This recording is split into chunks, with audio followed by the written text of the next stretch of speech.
It is time to expand minds through movies, TV, sports, and flicks.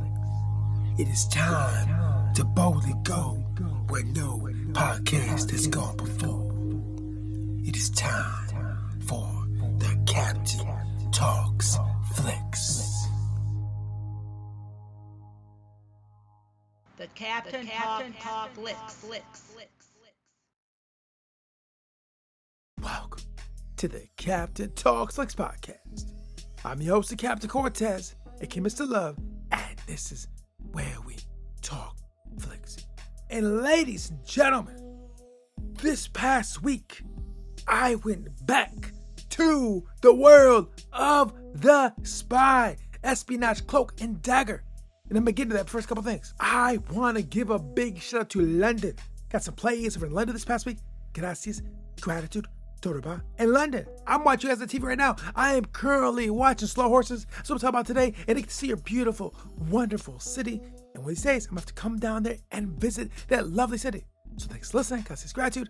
And additionally, this episode is brought to you by the Existing In Fiction Fourthwall store.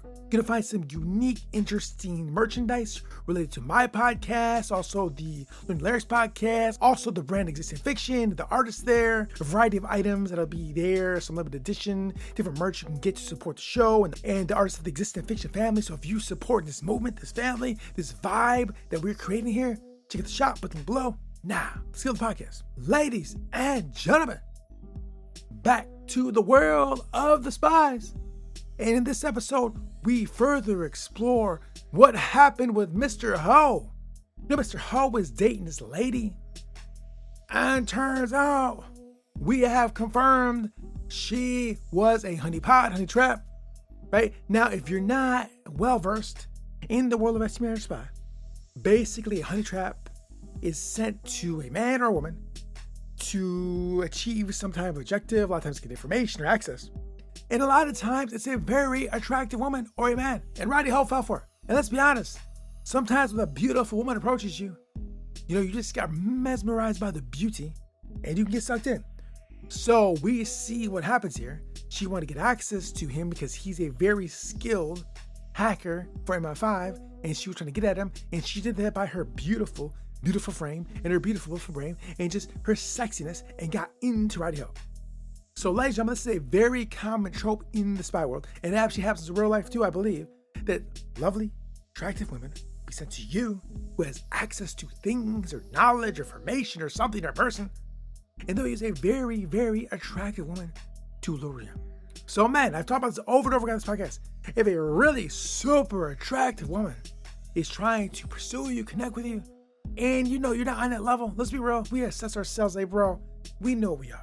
We know where we sit level-wise. Come on, don't insult yourself, right? You know what you can pull and can't pull. If it's an extremely hot supermodel woman is approaching you, probably something shady going on there. I'm just saying. You have to know your level of attractiveness and do the appropriate. Because sometimes if a super hot woman is trying to come at you, she may be after something. Who knows? Maybe you have some fantastic job with fantastic access. I don't even know. But sometimes this happens in the spy world, fiction, and in real life. So, ladies and gentlemen, just be careful out there. Watch those honey traps. Now, ladies, happens to you guys too. Also, attractive men coming at you guys trying to get what you got, whatever it may be. Now, one other thing too. This is just not spy stuff. Sometimes attractive men and attractive women will come at you just because you maybe have, money or a house or a car or assets and just want to get access to it. They want to indulge and enjoy those assets with you. So just be very careful with attractive people coming at you, especially if you ain't all that. I'm just saying, just be careful. So we're exploring that in this episode. And one additional thing I want to talk about as well. Now, when they put Roddy Ho into the cell or the holding space, he just starts acting like a madman. Now, I'm going to share something very intimate with you guys. In my space where I'm at, I've kind of done that a few different times. Not to the level of that, but I've kind of got a little mad crazy walking around my casa and just expressing myself similar to that. So what I would do or still do now is sometimes I would just kind of let ideas flow and words flow and talk a bunch of mess. Talking mess kind of gets your psyche up and your mental up. And he's in there like, oh, this cage, you're going to hold me, just talk a bunch of mess. And to be real, I have kind of played and dabbled in that space. Now, one of my popular quotes like to say is that you have to walk the line of madness to become the baddest. And that is actually walking the line of madness. And you know what? Rodney Ho, you're probably pretty bad. Now, the only thing is that he did get suckered in by the honey trap, which is, let's be honest. I mean, he's a fit guy. He's smart. I mean, he could pull her. And he was duped.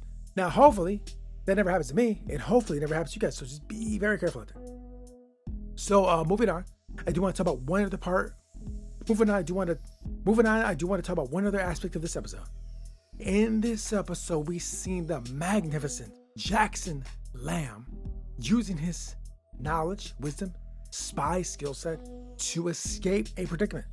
So in this particular scene, when they're kind of stuck on lockdown, he uses his magnificent storytelling ability to mesmerize the audience and also to drop clues to his fellow slow horses so they can escape. Right? And he's just telling the story magnificently. I was sucked in, everybody was sucked in. It sounded so real, and he was just telling it like powerfully. And this is just a master at work, the actor and the character. Because he's just a really good actor, and he's really good at spinning yards and telling it, because this is what he does. This is his craft. Now, my personal belief is that the better storyteller you are, the better you can achieve the goals that you want to achieve. Communication is everything. Some people don't believe, but it is. Communications, words is how we describe our reality. Everything in your building, everything in your space where you're at is labeled some kind of word or language, right? And if you can juggle and paint and craft these words in certain ways, you can achieve goals you may want to achieve. Like, the better you're at talking, speaking words, the better you're at crafting narratives and stories to get the results you want. And you saw this perfectly with Jackson Lamb. Now, Jackson Lamb, moments before that, was trying to access a firearm so he could escape. But they took the firearm, but the one thing they couldn't take was his mind. And his mind crafted a magnificent story. Like 5-6 minutes, just telling the yarn, mesmerizing, then boom, and then hit him with escape, right? It's just, this is how it works. A lot of time words can be used to mesmerize and bedazzle the audience. And in that space place, then you go ahead and make your move to do what you're trying to do. It's like a lot of illusion, smoke and mirrors. Like, a lot of people do it. Now, when you go to the internet, you see a lot of people on TV, on social media that do it all the time. Political leaders, entertainers, podcasters, they all do this on some level. They're magical to words. You guys follow them and eat everything up they say. You take on their beliefs, you buy their stuff, you follow them, support them, you send them money. This is how it works, bro. And Jackson Lamb just shows you how that works. So in the world of espionage, from reading all the books and watching documentaries and interviews, a lot of times these guys don't have weapons. Their mind is a weapon. And this is a thing I believe wholeheartedly. I train my mind daily because I feel the strong mind can navigate the world better than one that's not. So, ladies and gentlemen, you saw a masterclass of someone using his mind to escape a predicament. Jackson Lamb is, you never know if he's telling the truth or lying. And he's just magnificent. You can't read him, as they say. Now, my lady says she can read a lot of people, but there's some people in her life she cannot. Right? Jackson Lamb is probably so much she cannot read. If you cannot be read, even better for you, because it's going to be easier to navigate the world with lesser problems, lesser adversity, because no one can read you. They don't even know where you're at. They don't know what's happening. They don't know what you're even thoughts are. They don't know what's going on. They can't figure you out. They're like, bro, we're just going to leave this dude alone. So Jackson Lamb, a phenomenal character, one of the best characters in the last decade, 20 years, a phenomenal character, well written, played very well by Gary Oldman. This show, Slow Horses, is absolutely phenomenal. So ladies and gentlemen, one thing before I set off. I would highly recommend, like I've been saying in this podcast many times, sharpen your communication skills regularly, because I feel effective communication will get you farther in life. And of course, the other things I always say, like, reading and learning new things and exercising and all these other things I talk about all the time. But communication, big part of success in life, in my opinion. I could be totally wrong. What do I know? I'm just a podcaster. I have no degrees or certifications, whatever. But I feel good communication will get you further than not. So, ladies and gentlemen, Slow Horses was absolutely magnificent again, of course. How could it not be? So I highly recommend you go over to Apple TV and you check this out. This is the best spy show on TV right now. So go over there, check it out, binge other seasons, get caught up. Phenomenal show. And this concludes the podcast. And until next time, we'll see.